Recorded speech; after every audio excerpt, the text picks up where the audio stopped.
the guild of Dungeoneering. On our quest we're never veering. Oh, to be a Dungeoneer, swimming in pools of gold. Being the Steam guys, we often look at some really neat indie games that marry a couple of genres. Today we're looking at a game called Guild of Dungeoneering, which, to be honest, I don't think I can define what it is. No, I don't think it falls in any one category. So it's absolutely based on the idea of a dungeon crawler. Right.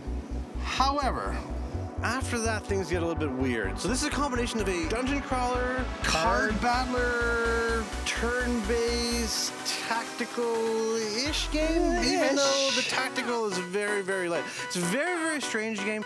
Really, really charming, though. I have to say, the first thing that got me is there's like jaunty music, and like the background looks as if it's pen and paper, a grid pattern.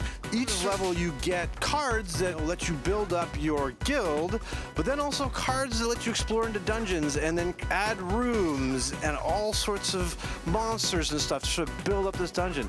Very, very weird mix. Yeah. Extremely charming, though. The basic idea here is you are exploring dungeons, but instead of exploring a dungeon that's been made for you or randomly generated, you're dealt a hand of cards and you are creating the dungeon with the cards you're dealt. And you're laying down dungeon tile, like corridors and rooms or like sections of jungles, and you're going into these dungeons, placing down monsters, placing down loot to pick up.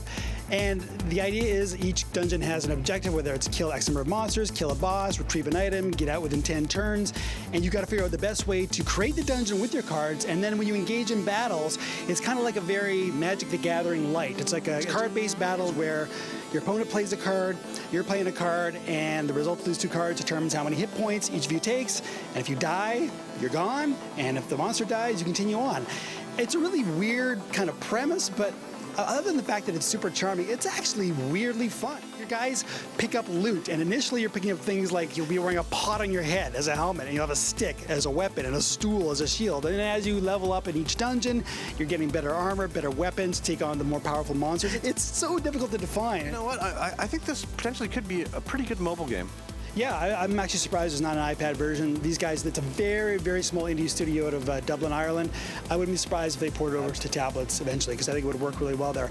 I mean, other than the fact that I did feel that same sense of sameness, it still became kind of a go-to. Like if I had 5 or 10 minutes free, I just do bang off a quest, and these quests stack up, and your progression, you're working towards a real sense of building something out. See, and I think that this is the thing, that despite most tactical games, you expect that they take a long time. This is a really nice, bite-sized time waster. Totally. Yeah. Guild of Dungeoneering, very charming, very cute. What are you going to score? 7.5 out of 10 for me. It got its hooks in me. It's an 8 out of 10 for me.